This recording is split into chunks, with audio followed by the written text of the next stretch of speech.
በጥላቻ ወደ ኋላ የሚንሸራተት ትውልድ ህልውናውን የሚጠራጠር አእምሮም በደመነፍስ የሚዘወር ነው። የጥንካሬ፣ የሀብት፣ የውበት፣ የክብር፣ የኩራትና ብቃት ምንጭና መሰረት መሆን የነበረባት አገር እርስ በርስ በሚፈጸም ስህተት ምክንያት የችግርና የክፋት ማምረቻ ሆና ቆይታለች። አሁን ግን ይበቃል። ማቆሚያ የሌላቸውን ችግሮች መግፋት አሰልችቷል። ፖለቲካችን፣ ታሪካችን የሚታወሰው የሚነገረውና የሚሰራው ሁሉ እውነት ይሁን።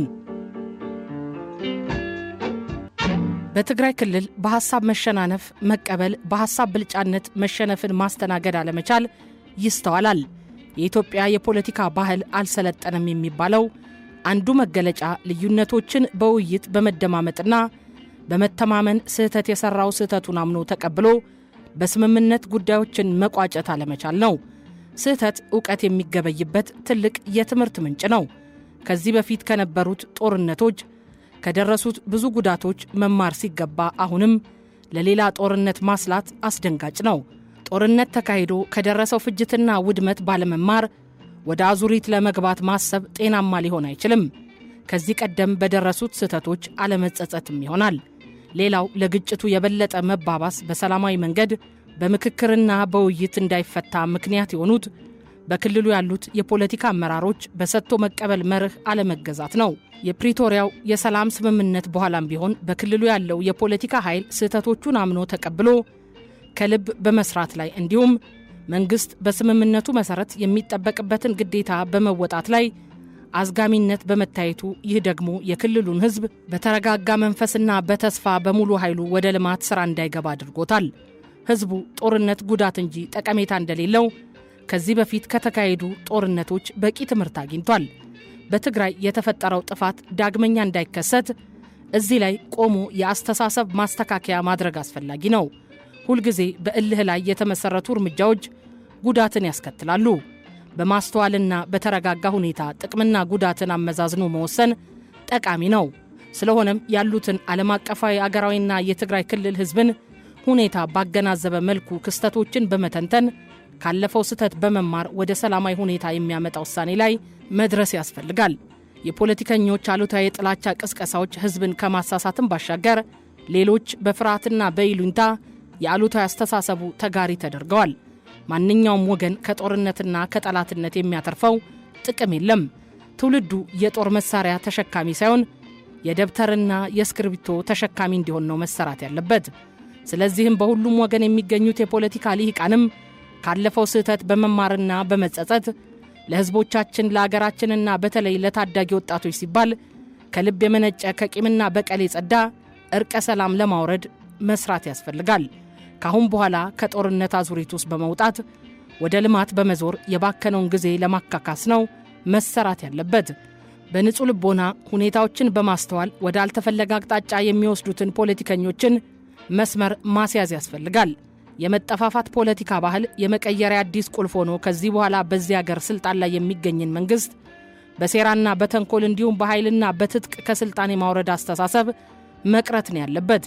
ሰላማዊ በሆነና በሐሳብ ብልጫነት በአብሮ አሸናፊነት የስልጣን ርክክብ የሚደረግበት የመከባበር፣ የመቻቻል፣ የመተሳሰብና የመተጋገዝ ባህል ነው መለምለም የሚኖርበት። ይህን አጋጣሚ አገራችን ወደ ስልጣኔና ወደዚህ የፖለቲካ ባህል ለውጥ አስተሳሰብ የምትቀየርበት ስርዓት ማክበሪያ ገጸ በረከት በማድረግ የእልህኝነትና የቂም በቀል አጀንዳን እንቅበረው። የስልጣን ጉልበት ያለው ህዝቦች በፈቀዱት የመገዛት ምርጫና ያንን ምርጫቸውን በአግባቡ በሚረዳ የስልጣን መንፈስ ውስጥ ያለ ማህበራዊ የመሪና የተመሪ አስተዳደራዊ መግባባትና መስተጋብር ነው። የሚመራውን ያልመረጠ ህዝብ መሪህ ነኝ ላለው አካል መንፈሱን አይገብርም። የማይፈልገው አለቃ የተሾመበት ህዝብ የሚፈልገውን አይናገርም። ስልጣን ታግሎ የማሸነፍ ወይም ሞክሮ የመሸነፍ ጉዳይ ሳይሆን የመመረጥ ጉዳይ ነው። በብረት ክንድ የሚገኝ ወይም ደግሞ በለሰለሱ መዳፎች የሚጨበጥ ቁስ አይደለም። በሐሳብ ሞግቶ ቅቡል የሆነና ለህዝቡ የሚጠቅም አመለካከትን ለሚያመነጭ አእምሮ ነው ህዝቡ በይሁንታና በህብረት የሚለግሰው የተመራጭ ልዕልናን። ስልጣንን በጠመንጃ አፈሙዝ ለማግኘት ከመታገል በክልሉ ያላችሁ የፖለቲካ ኃይሎች ሰብሰብ ብላችሁ በመጪው ምርጫ ወደ መፎካከሪያው ሜዳ መግባት ነው የሚያዋጣችሁ። ፖለቲካ በዚህ ስላልተሳካ እስቲ በዚህ ደግሞ ይሞከር ተብሎ የሚገባበት አይነት የሥራ መስክ ሳይሆን ነገሮችን የሚያዝና የመልቀቅ ሂደት እንጂ አቅጣጫ ሳይለይ የሚነፍሰውን ንፋስ እየተከተሉ ህዝብና ሀገርን ማወክም አለመሆኑ መታወቅ አለበት። ህዝብን የማገልገል ሸክም ወይም የአደራ ስልጣን እንጂ ስም የሚገነባበት መድረክም ፍጹም አይሆንም። ለስልጣን ተብሎ ደም ማፍሰስም ሆነ የሴራ ፖለቲካ እየጎነጎኑ በኢትዮጵያ ምድር መተማመን እንዳይኖር ማድረግ ሊያበቃ ይገባል። ለንግግርና ለድርድር ሁሌም ስፍራ መስጠት ተገቢ ነው። በሴረኞች ምክንያት ከሚፈጠር ቀውስ ማንም ማትረፍ አይችልም። አሸናፊም ተሸናፊም አይኖርም። የቀውሱ ውጤት ግን በህዝብ ላይ ተመንዝሮ ታይቷል። በሰበብ አስባቡ ተያይዞ ለመጥፋት የሚደረገው አጓጉል ድርጊት በፍጥነት መቆም ይኖርበታል። ህዝብ በዚህ ዘመን የሚገባው በክብርና በደስታ መኖር እንጂ ማንም ጀብደኛ እየተነሳ በሚቆሰቁሰው እሳት መሰቃየት አይደለም። ህዝብን ለዘመናት ከሚያሰቃዩ ችግሮች ውስጥ ጎትቶ ማውጣት ሲገባ በችግር ላይ ችግር እየደራረቡ መከራውን ማብዛት ተገቢ አይደለም ሲል አሃዱ አቋሙን ይገልጻል። ባሳለፍነው ጦርነት ምክንያት በርካቶች ውድ ልጆቻቸውን፣ ወላጆቻቸውን፣ ባሎቻቸውን፣ ሚስቶቻቸውን፣ እህትና ወንድሞቻቸውን፣ ዘመዶቻቸውን ወይም ጓደኞቻቸውን አጥተዋል። ሀገርም ውበቷና ድምቀቷ፣ ጉልበቷ፣ ሀብቷ የሆኑ ዜጎቿን አጥታለች። ይህን ሁሉ ታሪካዊ ጥፋትና ክፋት ምንም ነገር እንዳልተፈጠረ ተደርጎ ማለፍና መኖር አይቻልም። የደረሱ በደሎች ግዝፈትና ጥልቀት ስለነበራቸው ዛሬም ቢሆን ቁስሎች አልጠገጉም። የደረሰውን በደል የሚያስረሳ ሥራ ለመሰራቱ ብቻ ሳይሆን አዳዲስ ጥፋቶች እንዳይፈጠሩ የሚያደርግ ፖለቲካዊና ሕጋዊ ሥርዓት እስካሁን አልተፈጠረም። የበደልና የክፋት መረብ አሁንም አልተበጣጠሰም። የሕዝብ አእምሮና ልብ ከስጋትና ፍርሃት የጸዳም አይደለም። እውነተኛ ሰላምና መረጋጋት የለም። በየጊዜው በክልሉ የሚፈጠሩ ጥፋቶች ለዚህ ማስረጃ ናቸው።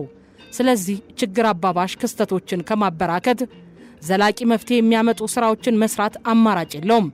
የግል ወይም የቡድን ጥላቻና ጠብ በአገር ጉዳይ ውስጥ ቦታ የላቸውም። የተለያየ ሐሳብ ይዘው በአገር ጉዳይ ላይ የሚነጋገሩ ሰዎች የስልጣን ተፎካካሪዎች ጠላቶች ሊሆኑ አይችሉም። የስልጣን ተፎካካሪዎች ዓላማ ደግሞ የተሻለ ሁኔታ ለማምጣት ሐሳብ ለሐሳብ መፋጨት እንጂ መጠፋፋት አይደለም። ዓላማቸው ሐሳባቸውን ለሕዝብ አቅርበው በሕዝብ ዳኝነት መሠረት በሰላም ሁሉም እንደ ድርሻቸው ስልጣንን መጋራት መሆን አለበት። የሕዝብ ጉዳይ ይመለከተናል የሚሉ ሰዎች ይህንን ያህል ቅን መንፈስ ማሳየት ይጠበቅባቸዋል። መነጋገርን ትተው የመጠፋፋትን መንገድ ከገፉበት አደጋው ለራሳቸውም ለኢትዮጵያ ሕዝብ መሆኑን መገንዘብ አለባቸው። ይህ እሴት ነው ከፖለቲከኞቻችን ጓዳ የሚያስፈልገው። በተፈጸሙ ጥፋቶችና ስህተቶች ልክ ራሳችንን ስናፈርስ ቆይተናል። ግዙፉ ጉዳት በራስ ላይ የተፈጸመውን ጥፋት አለመረዳታችን ነው። ድርብና ድርብርብ ስህተቶች መፈጸሙን አምኖ መቀበል ካልተቻለ ከውድቀት የሚያድነን የለም። ለመሆኑ እርስ በርስ ባደረስነው በደል ማን ተጠቅሞ ማን ተጎዳ? ስሜታዊ በሆነና ብስለት በጎደለው አስተሳሰብ የሚንቀሳቀሱ ወገኖች በቅርበት የሚታያቸው ጥቅም እንጂ ጉዳት አይደለም። በሌላ ላይ በሚፈጽሙት ጥፋት በቀጥታም ሆነ በተዘዋዋሪ ራሳቸው የሚጎዱበት መሆናቸውን አይረዱም። ነጋ ጠባ ያየሉ አለመግባባቶችን፣ የከረሩ ትችቶች፣ መፍትሄ የታጣላቸው መካረሮች የሚሰማው ለምን ይሆን? የፌዴራል ስርዓቱ አንድ የጋራ የፖለቲካና የኢኮኖሚ ማህበረሰብ ይገነባል እየተባለ አገርን ማዕከል ያላደረጉ ድርጊቶች ለምን ይበዛሉ? የትግራይ ህዝብ በተለይ የትግራይ ልሂቃን እንዴትና ለምን እዚህ ማዕት ውስጥ ገባን? እንዴትስ ነው የምንወጣው? ብለው ራሳቸውን መጠየቅ ያለባቸው ጊዜ አሁን ነው። የትግራይ መጀመሪያም መጨረሻም አንድ የፖለቲካ ኃይል ወይም ፓርቲ ነው የሚል የተሳሳተ አቋም ይዞ አገርና ንብረት ሲወድምና በረጅም ዘመን የአብሮ መኖር ታሪካችን ላይ መጥፎ ጠባሳ ሲፈጠር ቁጭ ብሎ መመልከት ለማንም አይበጅም። ካሁን በኋላ የአንዳንዶች የስልጣን ዘመን እንዲረዝም የትግራይ ወጣት ህይወት ማጠር የለበትም። እኔ ከሞትኩ ሰርዶ አይብቀል ማለት ለማንም የማይበጅ ጸረ ህዝብና ጸረ አገር አስተሳሰብ ነው። የትግራይ ህዝብ በሚኖርበት አካባቢ ራሱን በራሱ ለማስተዳደርና በማዕከል የፖለቲካ ስልጣን ከሌሎች ወገኖቹ ጋር ተጋርቶ ሀገሩን በጋራ ለማስተዳደር አንድ ኃይል ብቻ አያስፈልገውም። ኢትዮጵያ ውስጥ ለሚከናወነው አገራዊ ምክክር የወደፊቷ ሀገር ምን መምሰል አለባት የሚል ትልቅ ውሳኔ ሲወሰን በውሳኔ ውስጥ ህዝቡ ጥቅምና ፍላጎቱ መወከል አለበት። አገር ውስጥና ከአገር ውጭ የሚኖሩ ልሂቃን፣ የፖለቲካ ፓርቲዎች፣ ምሁራን፣ የአገር ሽማግሌዎችና የሃይማኖት መሪዎች በክልል ውስጥ የተፈጠረው የፖለቲካ ቀውስ እንዴት መብረድ አለበት የሚለውን ጥያቄ ለመመለስ ከፌዴራሉ መንግስት ጋር ውይይት መጀመር አለባቸው። የአገር ህልውና ቀጣይነትና ዘለቄታዊነት የሚኖረው በዚህ መንገድ ብቻ ነውም ሲል አሃዱ አጽንኦት ይሰጠው ይላል።